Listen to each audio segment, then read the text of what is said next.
So now, let's get into our topic, Mike. Well, that's you. I know, but I paused there in case we don't talk about this topic this week. Oh, okay. All right, hold on then. Because what happens if you decide to edit a different episode? This episode was terrible. Okay, well, all right, fair enough. Fair enough. Okay.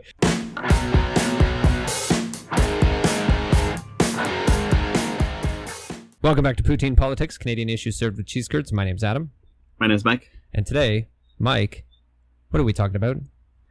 Well, we're going to talk about how we can use professional sports as an analogy for political theater. And the reason why I came about this is that I have an issue with one of the four major professional sports.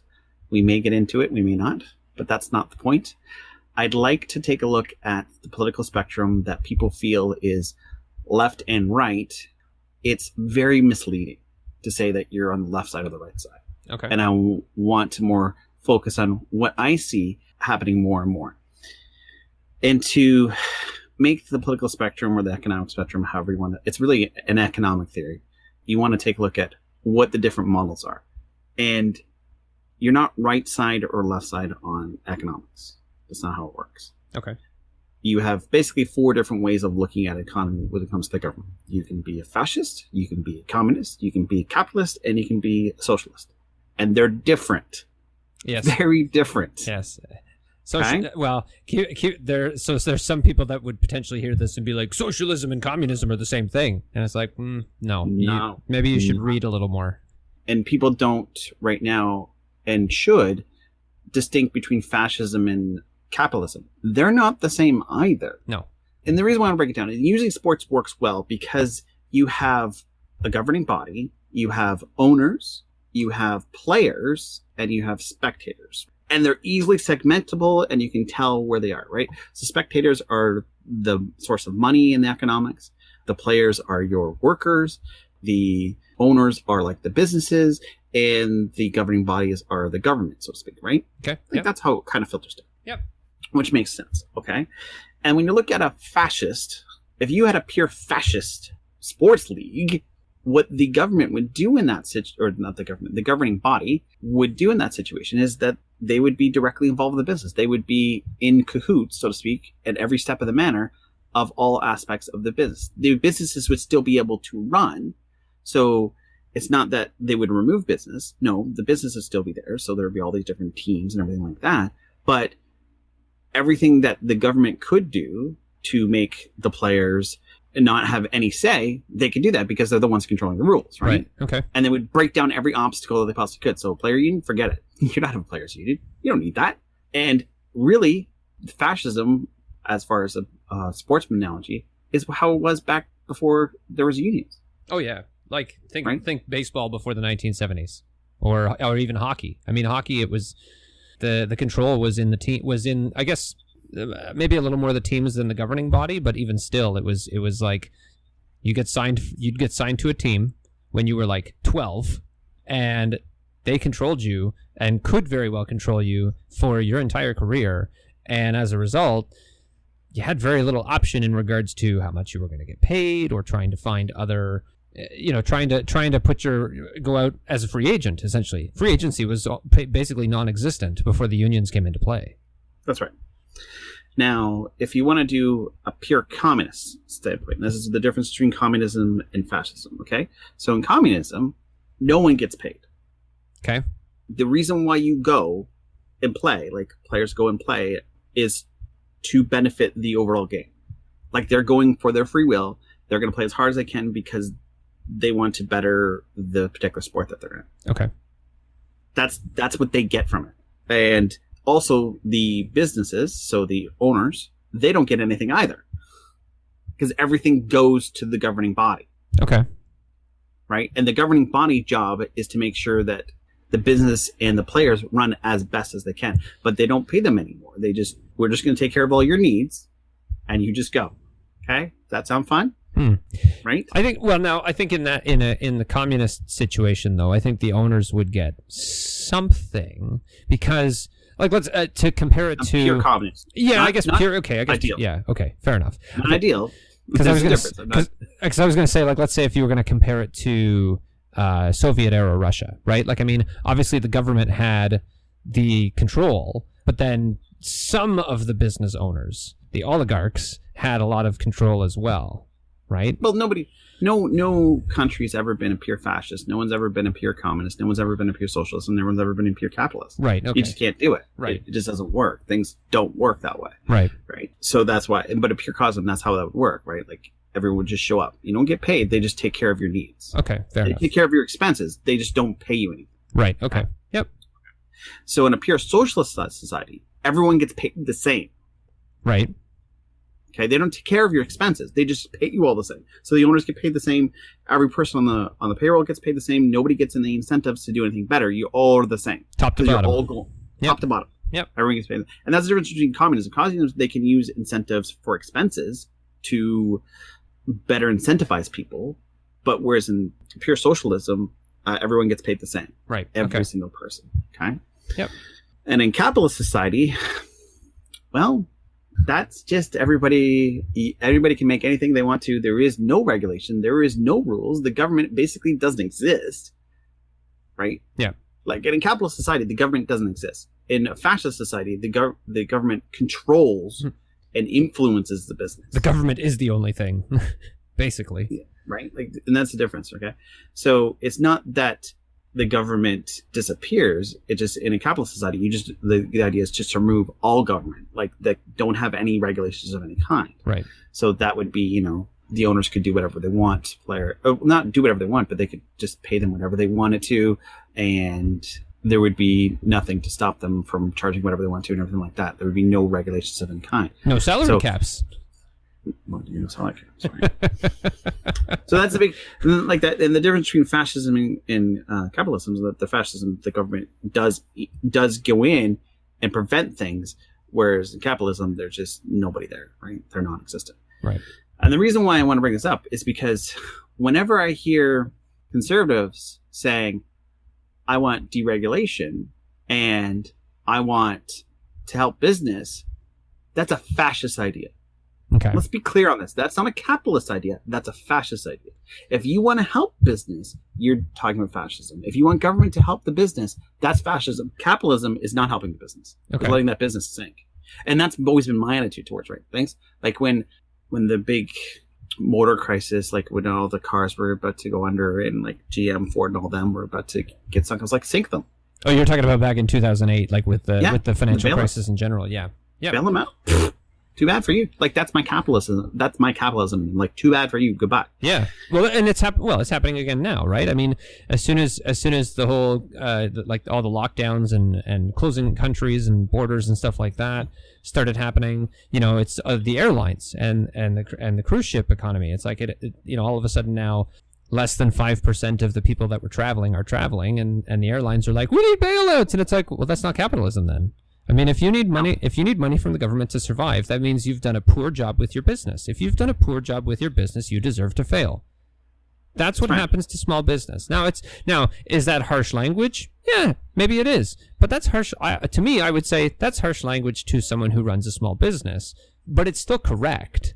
If you failed to manage your business properly, you deserve to fail. If a business like American Airlines, or heaven forbid, Air Canada, because, Air Canada is basically our quote-unquote national airline. It's like, you know what? If they've made poor business decisions, and now because of a situation like this, they don't have the cash reserves to be able to survive this kind of a crisis, they should fail, simply put. Oh, the other thing that, sorry, I want to make sure another thing too. Fascism is always about protecting your own interests too. Mm-hmm. So you put tariffs on things. You make sure that only your country is the one that's profitable, right? So you want to block everything. You want to be a nationalistic idea. Whereas capitalism, they don't care where they get the product from. It's the cheapest one. Right. So, right? Like that's the thing. When I hear, oh, we need to protect small business, I'm like, well, then you're talking about fascism. And I want to call it out. Yeah. Yeah. I mean, right? Yeah. That's what Jason Kenney is doing that in Alberta. He's running a fascist state. Sorry. Not really that. Sorry, not sorry. Not really that sorry. No, I mean, I'm sorry. Well, and look at the situation here. Okay, so the first emergency program that was created by our current federal government was the CERB, which went to people. right? Now, some of those people are business owners, because obviously if they had to close their businesses up, or if they were making a lot less revenue, they were able to apply for it as well. But it wasn't a business only program. You know, those people were applying as individuals, not as businesses. Yes. Whereas a couple of months ago, Aaron O'Toole, who's running to become the leader of the Conservative Party, so he said in an interview, I can't remember if it was with CTV or with somebody else, but he said in an interview that he would have created a program that gave money to businesses first. And this is exactly what you're talking about here. If the government moves to give money to businesses, that's fascism, not capitalism. Yeah, in the move to go towards giving a CERB to everybody, that's socialism, not communism, too. Right. Far too often I see that compared, where, it's socialist and it's communism. They're the same. They're not the same at all. No. Socialism is where the government gives the money and the power to the people equally. And communist is where the people give the power and the money to the government. Now, I guess that's a big difference. And I guess the argument with the CERB is that it's not pure socialism, because not everybody gets it, right? Nothing is pure. No, exactly. Nothing is pure. Yep. Even in sports, it's not pure. It's like if you look at the major sports, which one is the one you would consider floundering? Of the four major, and we're talking about, of course, basketball, hockey, baseball, and football. What's the one that's floundering the most right now? That's floundering the most right now? Yeah. Baseball. And which one's doing the best? Basketball. No. No, you don't think so? Oh, it's the NFL by far. Oh, you mean like right now? Yeah, right now. The NFL still is killing. You think? Yeah. Okay. Well, yeah. I guess sure. from a dollar's perspective, the NFL probably is, but I think even in the next 5 to 10 years, basketball will probably take over. I mean, you could make the argument basketball and NFL are very close, so I could see that. And on the spectrum, is baseball more towards capitalism and fascism, or more as compared to the NFL and the NBA? Because the NFL and the NBA are very similar. Well, baseball would probably be more towards the capitalism and fascism. Capitalism, because of the fact that there's no, like I said earlier, there's no salary cap. So, I mean, the players are out there trying to make as much money as they possibly can. So that's capitalistic. Now, I don't know enough about the governing body stuff when it comes to say, is the governing body of baseball fascistic? I couldn't tell you that, but you're the sports guy, so you know a little more about it than I do. I'll put it to you this way, okay? So back in 86, I may be wrong, 86, 87, there was a big thing about, for the first time ever, that Major League players, baseball players, were going to be eligible for free agency. The first time ever, okay? Okay. And it was odd that Gary Carter didn't get this massive contract and had to re-sign with the team he was with. Okay. And it turns out that there was collusion. And this is the first time I ever heard of the word collusion. I never had heard that word before until I found about this. And collusion is where a bunch of people get together and decide on things that are not necessarily in their best interests. Mm-hmm. So they collude together to get things. And basically they colluded together to not have any free agents sign for big salaries, right? Like they all want to keep the salaries down in order to make the most money. Okay. And they were found guilty of it.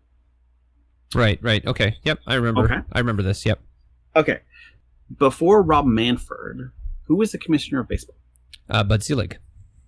And what was he before he was the commissioner of baseball? He was the owner of the Milwaukee Brewers. And was he the owner of the Milwaukee Brewers during 86? Yes. He was. So he was a part of the collusion, right? Absolutely he was. Is he in the Hall of Fame? Yes. As a builder to the sport.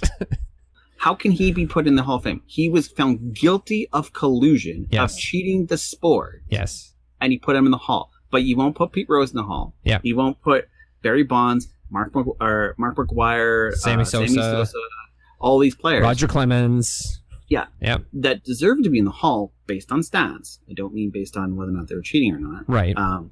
And Pete Rose bet on himself. Well, that's not the worst thing in the world.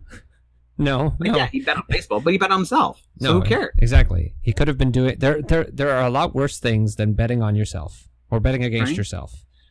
Right? Like they elected Bud Selig in the Hall of Fame for whatever reason, so why can't they...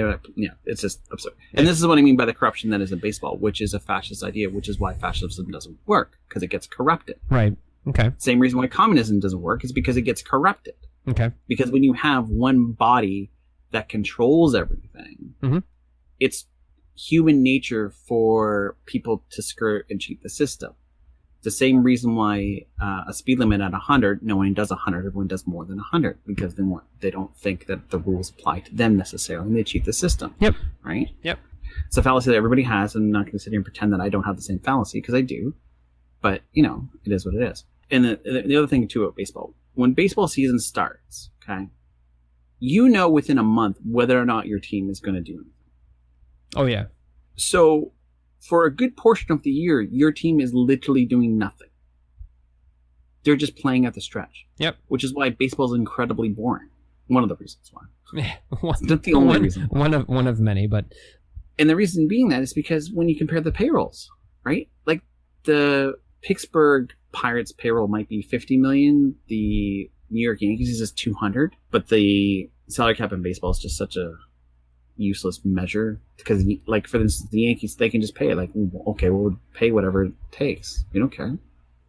We make more than everybody else, we don't care, and they don't share the profits because of the Yankees. So I guess the other part with what's going on right now that kind of gives that fascist view when it comes to baseball is everything that's going on with this season because of it being affected with COVID-19, or because of the COVID-19 situation, and that the governing body and the owners have been doing what they can and keep kind of changing the guidelines and changing their offer to the players and to the union to say, oh, we're going to play this long of a season. Oh, no, okay, well, we're going to do this long of a season. Okay, well, no, we're going to do this long of a season, but then we need you to as a result, your salaries, the players' salaries are going to be cut by so much. Oh, and then because we're only going to play this many games, we want to do we want to do a revenue share for this year, which means not only are they taking a cut on their salaries already because they're playing less games, but then they're going to take a cut on their salaries because the owners and the governing body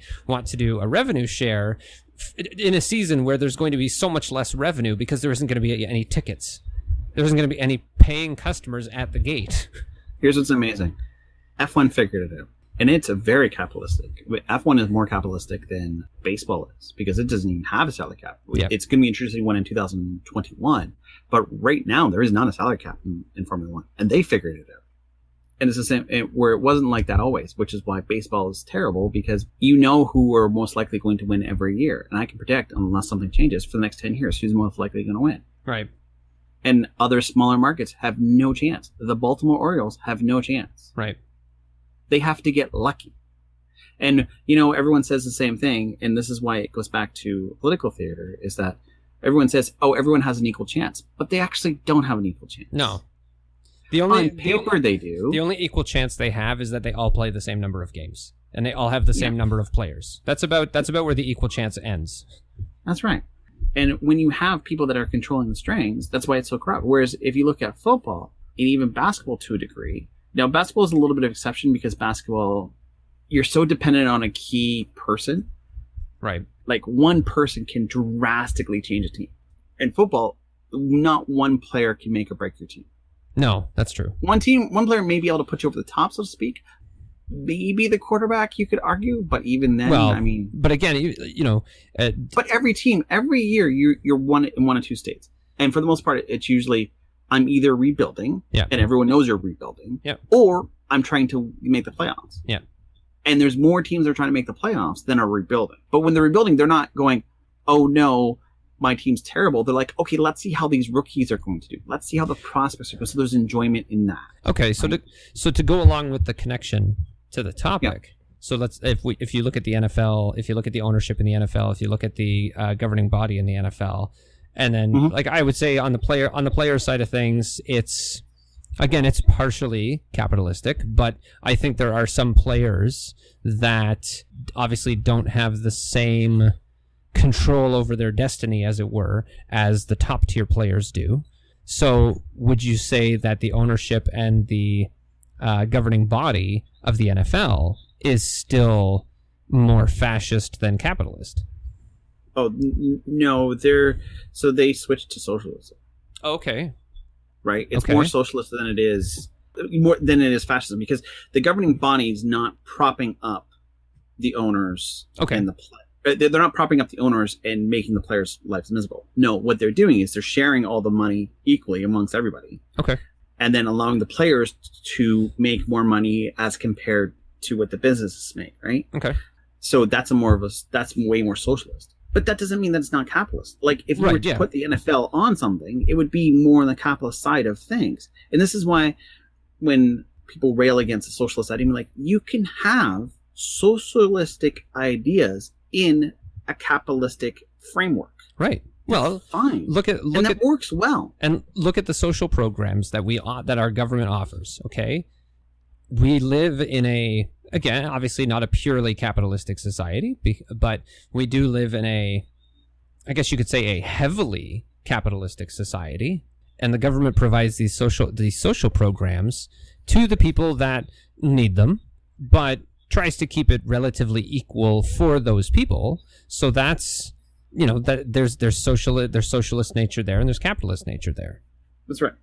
And that's where, you can have a socialist idea. That's why you can have industries that use regulations to even the playing field for everybody. Yeah. So that way, from the get-go, they can all begin at the same starting point. Mm-hmm. And I'm very much a proponent of everyone should be at the same starting line. From there, a business that works or doesn't work should work on their own merits. Yeah. But when I see a business come in, like Blockbuster, come in and destroy every single small video store because they're allowed to price gouge on purpose to kill them all and then jack the prices up once everyone's gone, that's not a form of capitalism that I want to see, because it's anti-commerce, right? I want everyone to be on the same page. Yeah. Right? Like there's let's say using the Blockbuster situation, that could almost be construed as antitrust, which is very negative capitalistic notion, right? Yeah, and that's why there's so many. You see antitrust lawsuits when it comes to the NFL and the NBA and things like that. But like, if you look at all the other leagues, like other than baseball, they all figured it out. Right. Basketball's running, hockey's running, and kudos to Adam Silver, and why Adam Silver is, I think, actually better than David Stern. Adam Silver, the commissioner of basketball, basically said, listen, I understand that, some of you may not want to come back because of your COVID concerns. We're not going to hold them accountable for it. Yep. The union should have pushed that idea, but he said it. Great. Now the players don't have to worry about that. They can make their choice. That's not advantageous for the business. Because what happens if LeBron James doesn't come back, or Kawhi Leonard? Those are huge pulls. Right. And you're going to be so worried about the eyeballs, because you're going to have to it's going to be eyeballs on television, not butts in the seats, right? Especially for whatever's going to be of this season and possibly next season. Exactly. Because it's already affected the NBA players. So, like, I forget how many players have tested positive for it, especially that idiot in Utah. Yeah. Well, that's what really started it all off, right? He tests positive, the league starts shutting down, and then everybody goes into lockdown. Like, literally, all of that stuff happened in less than a week? Oh yeah, it was quick. Yeah. Other sports was hit because who was off the Leafs that got hit by it? Austin Matthews. Yeah. Yeah. So what kind of government is NASCAR? NASCAR? Yeah. Do you know enough about NASCAR to say what it's like? NASCAR is definitely capitalistic. Okay. Oh, well, because it's similar to F1. Look at all the sponsorships all over the cars. Yeah, exactly. It's basically you get paid for how you finish. Yeah. So your incentive is how you do. The better the better you do, the more money you make. There still is stuff in behind it. Like, it's not pure capitalist, because they have instituted rules as far as how the playoffs work, how the point system works, how the ticket revenue works. The problem is they've changed so many rules, it's hard to keep up with NASCAR. Right. And I don't follow as much as I do F1. Right. Yeah, because they used to have, like, if you were a famous driver, you got to get on the qualifying spot, like they gave it to you, which isn't capitalist at all. No. That's, right? Because that's how Richard Petty, when he was at the end of his career, kept on showing up races, even though it was terrible. Right.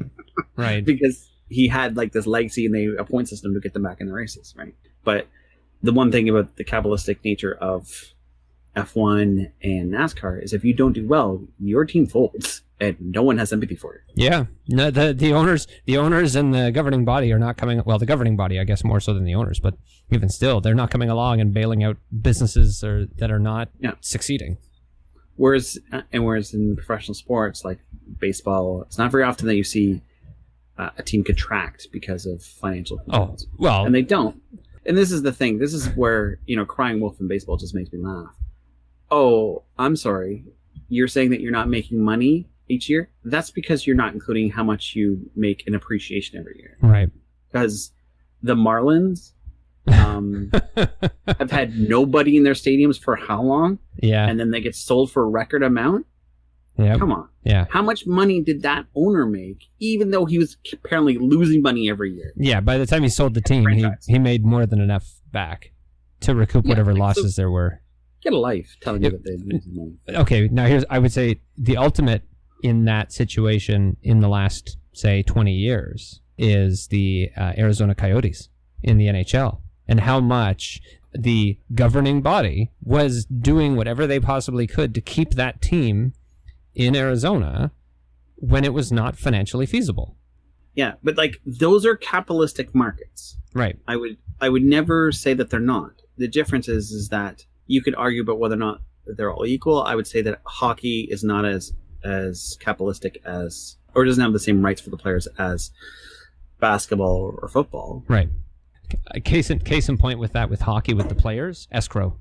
Their salary escrow. It's like, oh, well, you signed a contract for so much money, but because we also go based on 50-50 revenue sharing of hockey-related revenue, if we don't get to 50-50, or if the salaries are more than 50-50, the players have to pay back a percentage of their salaries to get to 50-50. Oh yeah, but these revenue streams over here that the NHL is generating, they're not hockey-related revenue. So they don't go towards making sure that the players get the salaries that they've signed their contracts for. No, I mean, football has non-guaranteed contracts. Yeah. Which when I found that out, that was a thing, I was like, what? So in football they can just cut you and they don't have to pay you? Yeah. Oh yeah. So it was always whenever somebody would sign for these massive bonuses, cap nerds would always be like, well, this is what's going to happen. There's I guess viewing it in a capitalist lens, though, the non-guaranteed contract is not entirely bad, because again, think about what they talk about with contracts in either hockey or baseball. Not as much in basketball, because basketball there's less players, and as a result, well, I guess basketball and hockey have the same number of players, but whatever. Or on the court at the same time, right? Because in hockey you've got five. You only carry 14 players in basketball. Right, and in hockey you carry 23. But, you think about, player has a really good year because it's their contract year and they sign this amazing contract, and then the next year they suck. Or or whatever. It's like because they pushed so hard to get that big contract that obviously, their performance might suffer the next year just because they're still banged up, or they're still tired from how much effort they put into getting that big contract. And then as a result, the only control the owners have in that situation is that they could decide to trade the player, but they're not going to trade them in that first year after signing that big contract. That it's very rarely that quickly ownership says we've made a big mistake and gets rid of a player. The capitalist side of the non-guaranteed contract in the NFL is that if a player doesn't perform, they're gone. Oh yeah, no, I get that. But yeah, that's more towards capitalism, right? Guarantees and the unions and things like that. But that's why unions not a bad thing, right? Everyone, if you look at a lot of conservatives are like, unions are bad. I'm like, why? Unions are bad in certain circumstances. Mm-hmm. When the employees are getting paid well, I don't see the point of having a union. But when the employees are getting paid well, we should be pushing for unions, and everyone should be behind those unions. Mm-hmm. Any company that's over 50 employees that has a minimum wage, employees, should be unionized, right? I get it if you your local company, you can't pay people. That's fine. I can understand that. But if you're over 50 employees, you should be unionized. Why not? Maybe let us end right here. Yeah, let's say baseball still sucks. Well, I was gonna say, so what I gathered from this is that F1 good, although if we only want to go with the 4 major sports in North America, we'll say football and maybe basketball good, baseball bad, right? Baseball bad, yeah. Okay, perfect. All baseball right. bad. I mean, I knew baseball bad. It was just kind of like, which one of the other 2 sports would be the one that you'd be like, that's the, I mean, as close as possible to the model that works when comparing a sport to government and economic models, right? Oh, and for the record, anybody before they come hassling at me, the only sport that I played, well, I should say that, I did play baseball growing up, and I was at the opening game of the Sky Dome, so it's not like I haven't been to baseball. It's not like I'm anti-baseball because of certain things. Right. I'm anti-baseball because it's boring. Boring. And it's terrible. And it's terrible because, like, by June, you know what your team's going to do, so what's the point of watching after June? Right. Because there's nothing better to do for 3 hours on a weeknight. Yeah, there is. Well, I know. I could watch a replay of an F1 race. Oh, there you go. You could have learned a skill. You take those 3 hours, you multiply it by 162 games a year. Yeah, okay, well, let's make it less than that. Maybe you watch the first month and then realize your team sucks. Okay, so let's say 3 hours a night, 140 games a year. You could learn a new skill. So go out and do something productive and stop watching baseball, right? That's right. Okay, all right. So this has been, what are we calling it? I guess we're talking, it's the professional sports leagues and political theater is what I Political use. theater. Yeah, okay. Yes, okay. Yes, okay, yes. The professional sports leagues as a form of political theater, right? Yep. All right, perfect. Now we got the title. My name's Adam. My name's Mike. We'll talk to you soon.